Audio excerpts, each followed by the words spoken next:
Yeah, okay, good day, our esteemed viewers. You can listen to what this video that is going viral, in which, as ASARI Dokubo said in this video, and our guests will analyze it.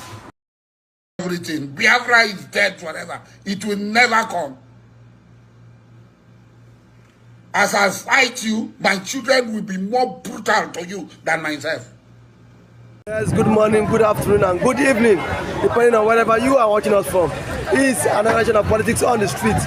You can subscribe to our YouTube channel, like our videos, share, comment for more political discourse. You can subscribe to our YouTube channel, like our videos, comment, share for more political discourse. Yesterday, the leader of the John Nation, ASARI Dokubo, has thrown a jab to Ekpa and Nnamdi Kanu. Like, he mocks at them. He said Biafra would never be a reality. He said Nnamdi Kanu would rot in DSS custody, and sooner or later the law will catch up with Ekpa, and that will be history. So he said Biafra would never be a reality.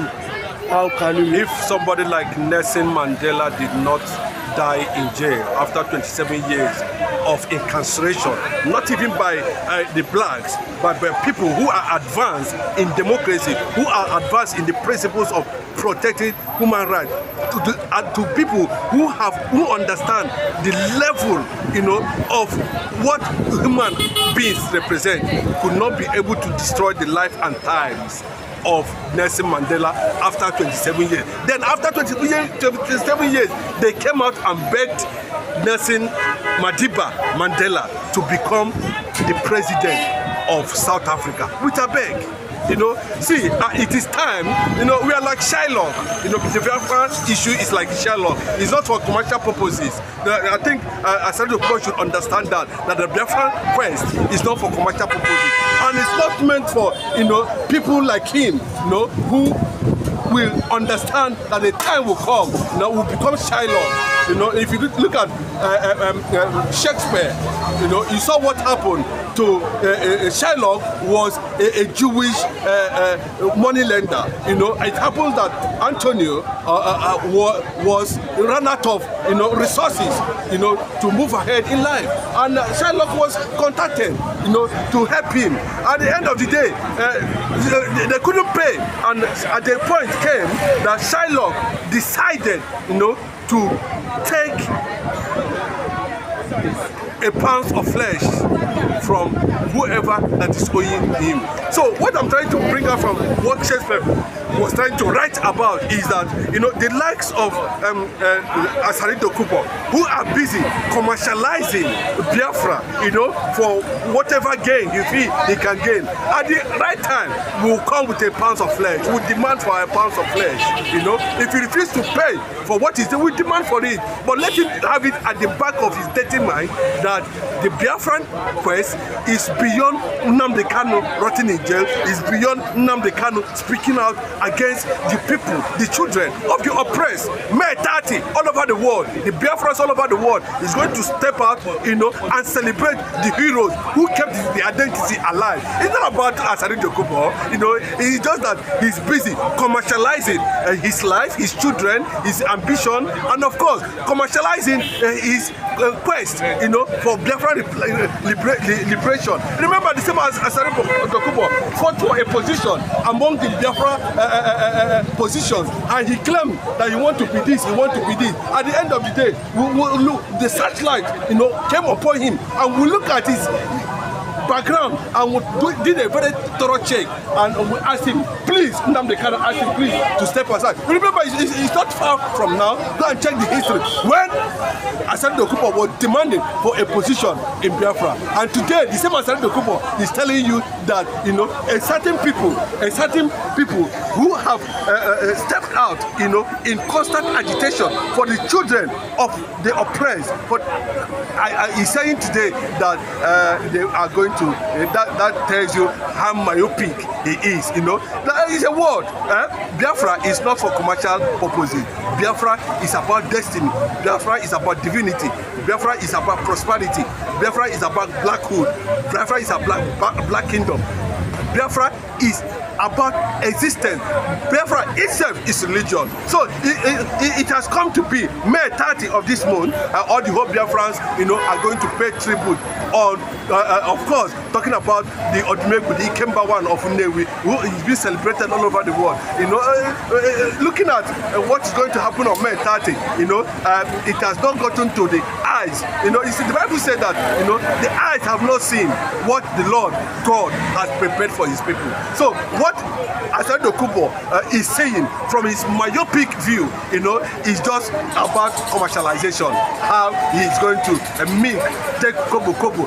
That's why they keep on oppressing the Biafra land and taking resources that have been made for the development of those people. And the likes that he cannot even say anything because he has compromised. The job people too are watching him. A lot of people are looking at him. His antecedents over this issue. And let me tell you, there's no two ways about it. When the time comes, we will take our own pounds of flesh. That is my response to that. But one thing we will not take away from this interaction is that at the end of the day, in just no distant time, separation of Nigeria is very, very possible. Okay, but he was of the view that the person that Nnamdi Kanu leading this agitation, this squares, is in DSS facility. And then he said that Simon Ekpa cannot stay in one part of the world and start chanting Biafra. He said a freedom fighter needs to come home and face whatsoever challenges is. So aren't you of that opinion too? We saw. I think he was busy jumping up and down, claiming that what he is not actually is until he accepted an amnesty. He was in Nigeria. Did he succeed in the issue of the quest of the resources, of taking over resources in Nigeria? Did ASARI DOKUBO succeed? It's a question for him. He that is inside this country now.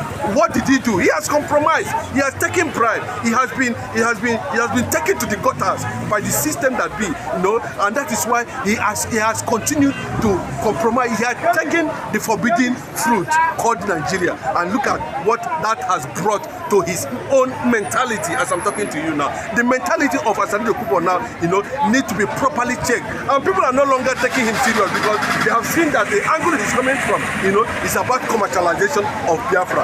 And we are taking note of all these things, as they come out, from time to time about him. Nnamdi Kanu, he knew very well, is ahead, 200% ahead of him, So if he continues to make that statement, of course, it's no longer relevant. A lot of people dismiss him as the Greek pig.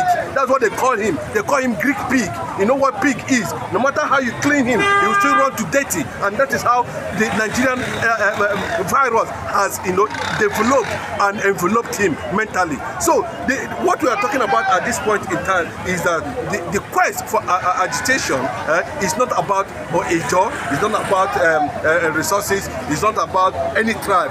It's about, divinity and identity. That's what we have said. If he has no identity, that is his business, But Biafrans all over the world saying that they do have identity. Biafra is not an Ijo name. Of course, you should know that. Biafra is not an Igbo name. Of course, you should know that. Biafra was not founded. The name Biafra was not manufactured, or initiated by any other person, That word Biafra, if you look at the 18th, 14th, 13th century, you still find that there was a kingdom here on earth that was called that name. So this is a translation and a transmission of the identity of divinity. So looking at it, that tells you that ASARI DOKUBO himself is too myopic for this kind of response this morning. Okay, lastly, before I let you go, sir, he also showed a jab and saying that let's see, because they have announced that by December 2nd, Biafra will become a republic, and then he has also said that is laughable and nothing of such would happen, sir. Of course, it's not in his jurisdiction to decide What we want to do is that the US, the UK, the international community, France, Germany, Israel, Canada, Australia, New Zealand, name all the compact nations of the world, Norway, Finland, should all the people the nations that hold firm, including Russia, that hold firm, China, of course, Japan, of course, that hold firm to UN Security Council are the people who will decide what will happen about Biafra. And of course, the US also have a major role to play in the liberation of the children of the oppressed for the past 200 years plus now. The Biafran has been under oppression, suppression, and marginalization. There's no two ways about it. And unfortunately, people does not understand that the people who are on the forefront of this movement is called Igbo Biafrans. And that does not mean that we don't have other cities, groups, or tribes who are part of the Biafran nation. But that is the way it is for now. And until we get to that point, it's not about Nigeria. It's about the world. And that's why we are in solidarity. That's why we are doing it according to United Nations Self-Determination Act and Charter. And that's why we have been doing it carefully. No arms, nobody. We are just telling the world to look at the issues on ground. And of course, you can see the narrative transforming, changing. The Hausas are giving the Fulani quick notice. There is massive unrest in consciousness of every Nigerian. As I'm talking to you, the Nigerians have no direction of where we are. And the Biafrans are saying that we don't want to be part of this. Look at the whole entire East, Southeast. There's nothing to write home about. No support, nothing. For over hundreds of decades of existence as part of this country. And it's quite unfortunate. And that is why, at this point in time, kudos to Nnamdi Kanu for that consciousness, and kudos to Simon Ekpa, for maintaining the quest, to handle people like ASARI Dokubo, and the rest of them who does not know what it means to have a heritage and identity. Who does not know what it means to have heritage and identity. You can subscribe to our YouTube channel, like our videos, comment, share for more political discourse.